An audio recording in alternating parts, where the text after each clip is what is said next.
Relativity basically एक ऐसा topic है which is not so easy to grasp at first, and I'll be very honest कि जो relativity है, especially जो second theory of relativity थी, या फिर to be more precise the third theory of relativity, क्योंकि तीन theories of relativity exist करती हैं। पहली जो कि गैलीलियो गैलीली यूज करते थे अपने प्रिंसिपल्स में, गैलीलियन रिलेटिविटी। दो theories of relativity आइंस्टाइन ने दिया था, the first of them special relativity and the second being general relativity।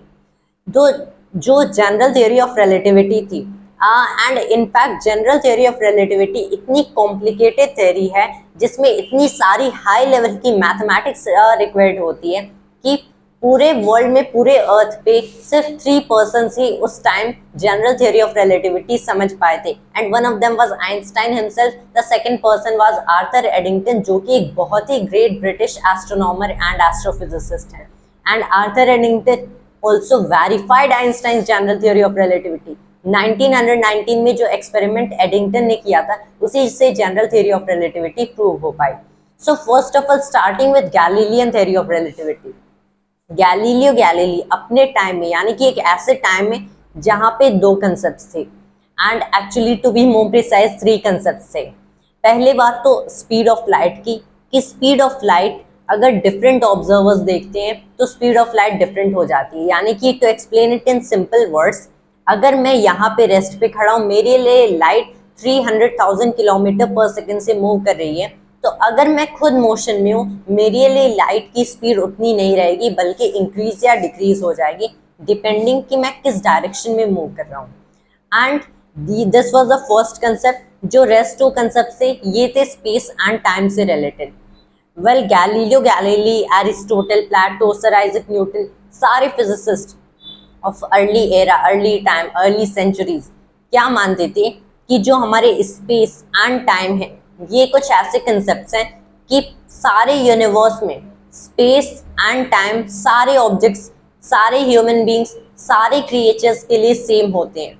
यानी कि 1 सेकेंड अगर यहाँ पे पास कर रहा है, सो डजंट मैटर आप रेस्ट पे खड़े हो या फिर आप मूव कर रहे हो इवन स्पीड ऑफ लाइट से, या फिर उस स्पीड को क्रॉस करके, इट डजंट मैटर कि आप यहाँ पे हो या फिर किसी दूसरे प्लैनेट पे हो या फिर किसी दूसरे गैलेक्सी में हो, आपके लिए 1 सेकेंड हमेशा उसी रेट से फ्लो करेगा। अगर आप कोई भी क्लॉक यूज करो, कोई मैकेनिकल क्लॉक यूज करो या फिर इवन इफ बायोलॉजिकल क्लॉक। तो ये जो 3 कंसेप्ट थे, and that was related to time and even space, यानी कि लेंथ हमेशा सेम है, 1 मीटर हमेशा सेम वैल्यू रखता है, कभी इंक्रीज या डिक्रीज नहीं हो सकता। Now this is complete different thing कि अगर आप उसको स्ट्रेच करो तो वो इंक्रीज हो सकता है, या फिर कंप्रेस करो डिक्रीज हो सकता है, जस्ट लाइक ए स्प्रिंग। उसके लिए भी that's law called Hooke's law, जो कि ओबे, एक कोई भी स्प्रिंग ओबे करता है, not all kind of spring. जब बहुत ज्यादा स्ट्रेच कर लोगे सो यू कैन सी कि बहुत बार ऐसा होता है कोई भी स्प्रिंग भी बहुत ज्यादा स्ट्रेच करने के बाद उसका वो शेप परमानेंट हो जाता है, वो वापस अपनी ओरिजिनल शेप में नहीं आता है। तो वहां पे ये इस टाइप की फिजिक्स भी ब्रेक डाउन कर जाती है, वहां पे हुक्स लॉ वैलिड नहीं होता। तो ये 3 कंसेप्ट है जो कि पहले के टाइम में बिलीव किए जाते थे।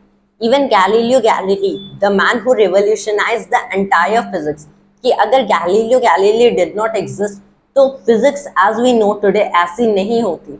इंस्टेड हम आज भी एरिस्टोटल या फिर प्लेटो के थॉट्स में बिलीव करते, जो कि एरिस्टोटल एंड प्लेटो सोचते थे। लाइक एरिस्टोटल का मानना था कि कोई भी ऑब्जेक्ट रेस्ट पे क्यों आता है, क्योंकि किसी भी ऑब्जेक्ट की जो नेचुरल स्टेट होती है वो रेस्ट की होती है।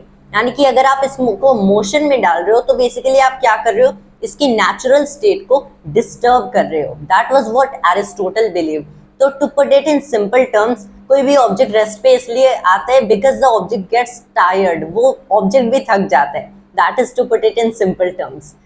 तो बेसिकली क्या हुआ कि जब गैलीलियो गैलीली आए, व्हाट ही टोल्ड कि किसी भी ऑब्जेक्ट की एक्चुअल में नेचुरल स्टेट रेस्ट की नहीं होती है, रादर कोई भी ऑब्जेक्ट रेस्ट में है so that is also physics, motion में है तो वही सेम फिजिक्स वर्क करता है। ये कोई किसी भी ऑब्जेक्ट के पास ऐसे कोई नेचुरल स्टेट है ही नहीं।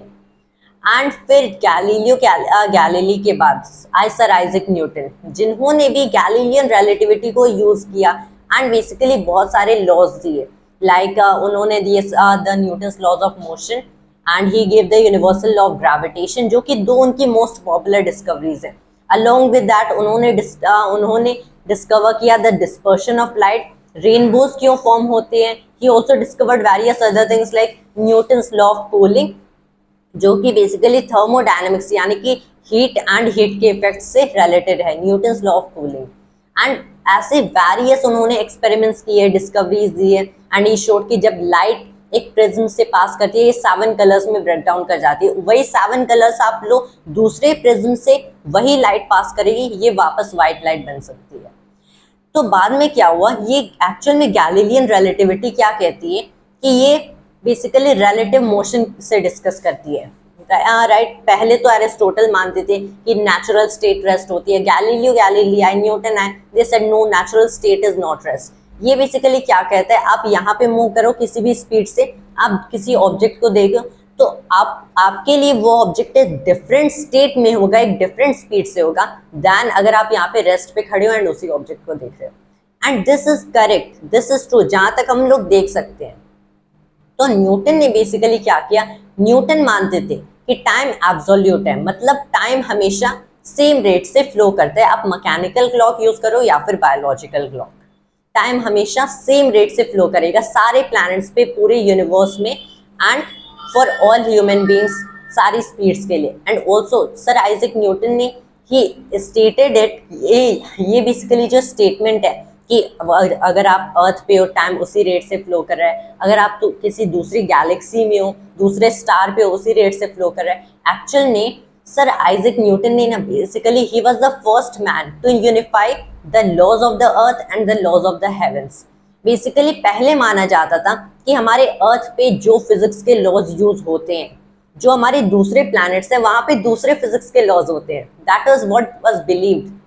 लेकिन सर आइजैक न्यूटन ने जब अपना यूनिवर्सल लॉ ऑफ ग्रेविटेशन दिया, तब उन्होंने बोला कि ये जो ग्रेविटेशन लॉ है, यानी कि the force is directly proportional to mass, inversely proportional to square of distance between them, ये अर्थ पे भी ऐसी ही प्रोपोर्शनलिटी होती है, ये मून पे भी ऐसी ही प्रोपोर्शनलिटी होगी, सन पे भी ऐसी ही प्रोपोर्शनलिटी होगी। ये जो जी की वैल्यू है ये अर्थ पे भी सेम है, मून पे भी सेम है, इंस्टेड एंटायर यूनिवर्स में सेम है।